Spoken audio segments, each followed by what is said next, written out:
Hi guys, welcome back to the channel. Welcome back to another episode of Nique Chats, my magic and mostly mentalism review show. My name is Nick Tan, and on today's episode, I'll be chatting with you guys about a close-up mentalism routine of Scott Creasey.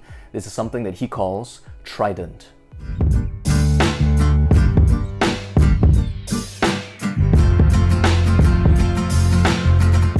So hey guys, welcome back to the channel. As always, thanks for showing up, thanks for tuning in today. So if you have been subscribed to the channel for some time right now, you will know that I tend to, review like mentalism related items because mentalism is kind of like my passion right now. It's what I perform professionally as well. And while I will still do the occasional review, for those magic products out there, the latest and greatest stuff, the recently hyped products out there, mentalism is still something that's really close to my heart, so I will try to continue doing reviews for items that might have, gone under the radar in amongst all the latest and greatest magic products out there. And in doing so, I do hope that I can try to continue the spirit, of what this channel was originally intended for, right? To just chat about mentalism products that I really enjoy. Also, before we move along, I'd just like to thank all my subscribers out there, alright? Recently, I just realized that my previous episode that I did was actually episode number 50. Alright, so I've completed 50 episodes of this channel, which I never really originally envisioned myself doing, but with your continued support, I do hope that I can continue to do these videos for you guys right here on YouTube. So if you have been doing this mentalism thing for some time, right, the name Scott Creasey won't be new to you. Scott is a mentalist from the UK and has become quite well known, for his kind of minimalistic style when it comes to performing mentalism. Scott has also released a lot of material for the mentalism community, and a lot of his books, quite a number of his books, actually grace my shelf. I've always found his work really inspirational, the amount of material that he has created, not only in terms of the quantity, but in the variety as well, and all using just really simple props with simple methods, simple effects that play really strongly. And over the years as well, getting to know Scott on social media, he's been really kind to me, really generous in sharing his material with me, sharing his experience with me as well. Most recently, towards the end of last year, I think I can mention this, alright? I haven't asked him, but I think I can mention this. He has a new book that will be upcoming in the near future, alright? He has sent me 4 chapters, alright, the first 4 chapters. I've read it, and I really like what I read. So if you are a fan of Scott Creasey, do keep your eyes peeled for something exciting that's coming up really soon.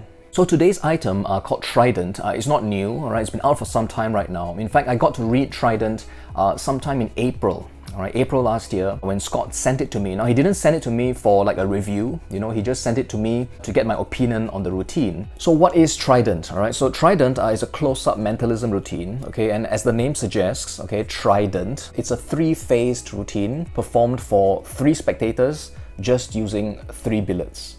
In the first phase, there is kind of like a mind-reading effect. And the second phase, it's a kind of like a prediction. And then in the third and final phase, there is like kind of like a bit of a psychometry effect. And readings are also given to all 3 spectators to close the routine.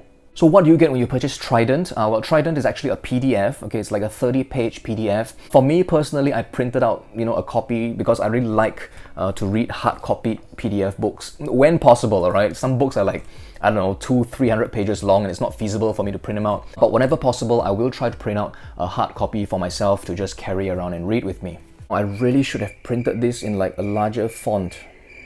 So some of you have also mentioned to me that, I never seem to mention how much a product costs, right, in my reviews. And it's always been something that, slips my mind. But in this case, Trident is £13, okay, which I think works out to be about 17 or so US dollars. So in the PDF, there'll be an introduction to the routine. There will be a description of the effect itself, every single one of the phases. He'll give you a method for the main routine itself. There will also be like a second version of the main routine, okay, and I'll explain the differences in a short while. There is also a Trident 2.0, okay, which is like kind of like a bonus handling. Scott also gives you a couple of tips if you're going to be performing this walk around as well. And then there's a conclusion to close off the PDF.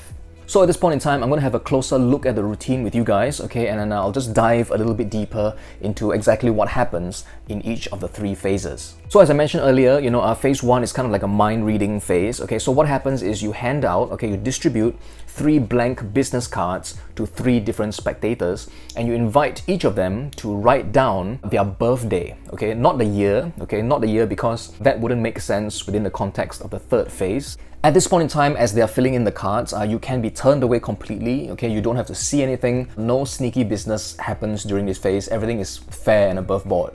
Once all 3 cards have been filled in, you invite one spectator to collect all 3 cards, give the cards a mix so nobody has any idea which card is where, and then to lay the cards in a face-down row on the table.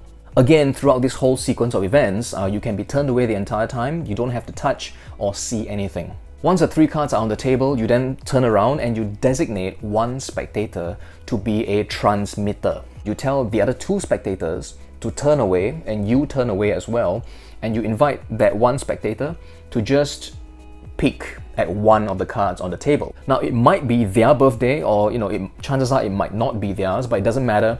They are just to commit that one date to memory. The cards are then given a kind of quick mix, okay, just to ensure nobody knows which card was looked at, and then the whole mind reading process begins.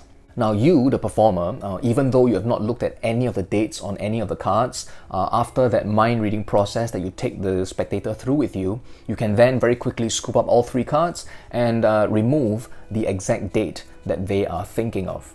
Now, obviously, I've left out just one little bit of detail, all right, in the process, okay? But if you are familiar with Scott's work, I think you will kind of guess the kind of sequence of events that has taken place, because I think he's quite fond of this particular method. So he has used this method for quite a number of things that he has published previously, and well, it's also a method that I quite like, actually, because, I mean, I'll be honest, the first time someone performed it for me, I was fooled by it. Okay, at that point in time, I had no idea what it was. It was so simple, but it just flew past me. But as simple as the method is for the first phase, what I really enjoyed about it is the imagery, all right, the script that Scott has written for getting the spectator to visualize that date that they are merely thinking of. It's a really beautiful script, and it's one that I told myself I will be using the next time I get to perform, a number or a word review.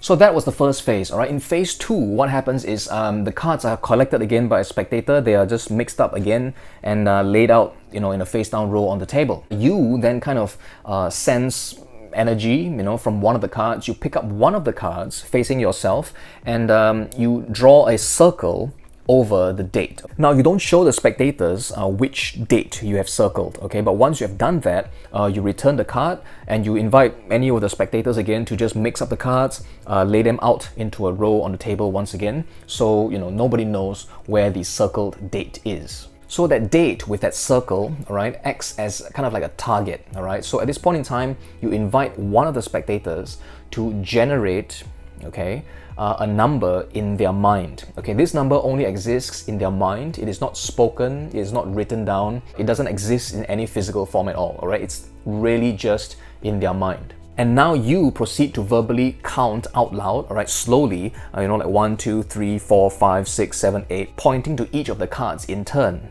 And you tell the spectator, right, that when you get to their thought of number, they are to just tell you stop. So you do just that, all right? You count 1, 2, 3, 4, 5, 6, 7, 8, and then they tell you to stop when you reach their thought of number. Remember, this is just a thought of number.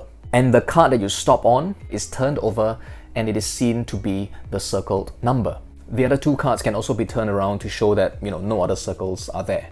So in phase 2, all right, it's kind of like a prediction effect, okay? But, I think it's quite clever, and the principle is not new. I mean, Scott has also used this previously in another of his effects. But I think what really makes it play really strongly is that, nobody knows where the card of the circle is, the target card. And also, the number used is just a thought of number, all right? So it really seems impossible that, that card that falls at that number is the one that you were going for. So that was phase 2, and then we get to phase 3, all right? Now in phase 3, I think, for mentalists and magicians, it's going to be the least impressive of all 3 phases, okay? And Scott does mention that as well in the book. Because you see, in phase 1 and phase 2, they are like effects, right? And mentalists and magicians, we all love effects. But in phase 3, the focus kind of shifts, and it's more about readings for each of the spectators. There is still kind of like a psychometry aspect to one of the cards, all right? But the focus actually is more on giving readings based on the spectators' birthdays. He doesn't give you a way to do the readings, okay? But if you have read his previous works and if you are familiar with like basic numerology, you should be able to perform this phase exactly as how he describes in the PDF. On top of the numerology,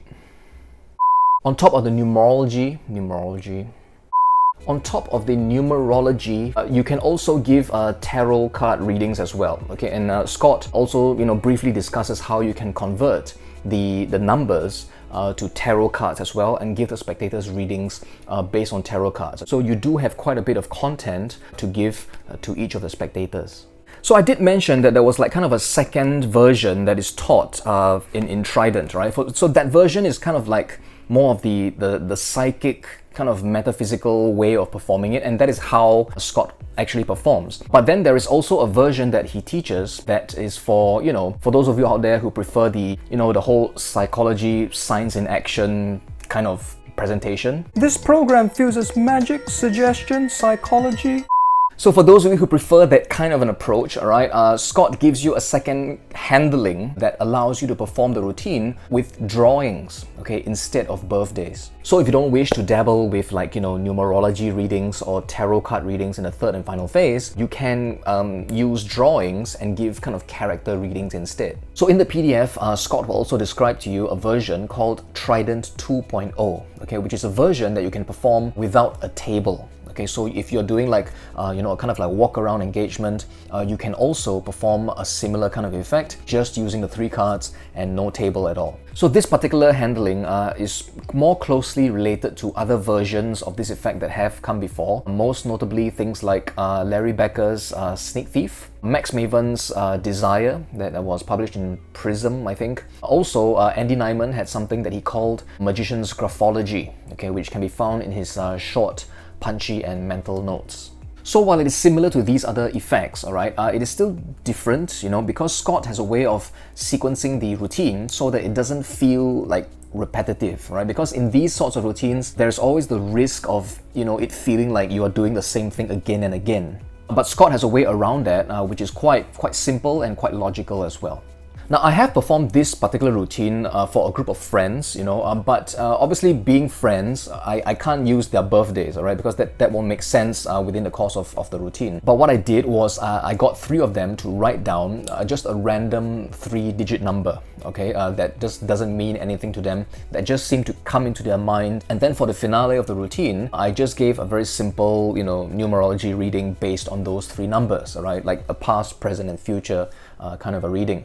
And I forgot to mention one point, alright? Right at the very start, when you get the spectators to fill in their birthdays, you only tell them to fill in their day and the month, okay, not the year, because in the third phase, there is a kind of like a psychometry kind of a sequence, okay? So, I mean, if they filled in their year of birth, then that part kind of doesn't make sense, right? Because you might be able to kind of guess the age of the person based on the year that they've written down. So by having them only fill in the day and the month, alright, then the third phase would kind of make sense, alright? There is an effect there, okay? Because, you can't be just, guessing their age based on the year that they've written down. Also, before I go, I'd like to mention that out of the 3 phases, I found phase 3 the most fun to perform because, this is the kind of material that I currently really enjoy exploring and performing as well. This sort of metaphysical kind of readings and psychic kind of a presentation, because every single time you perform it, it's different, so it keeps it fresh for me as a performer. And because you're giving like readings like on the spot, not only does it keep it fresh, it keeps me really present as well. There's no way for me to kind of like practice readings, so I really have to be kind of present in order to really deliver the reading. So all in, I like the routine. It might be a biased opinion because I am a fan of Scott's work. This routine really carries the signature of Scott Creasey. Simple and direct effects with minimal props, and the focus being on the spectators as well. And props wise, all you need are just 3 blank business cards, 1 Sharpie, and you're ready to perform the routine. Now there is some prep work, that you need to do with the business cards that you use for the routine, but it can be something that is kind of prepared even on the fly.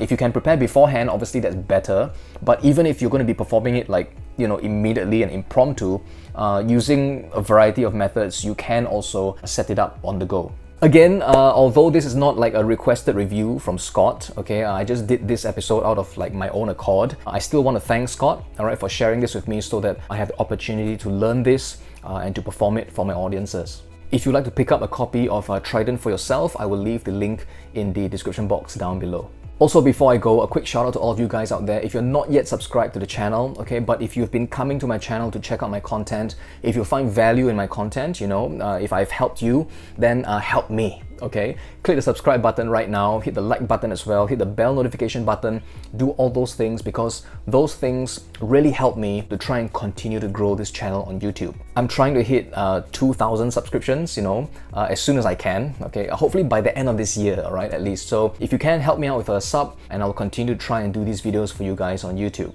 But as always guys, thanks for watching today's episode. I hope you got some value out of it. Until the next episode, stay safe, take care of yourselves, have fun with your magic, and I will see you again on a future episode of Nique Chats.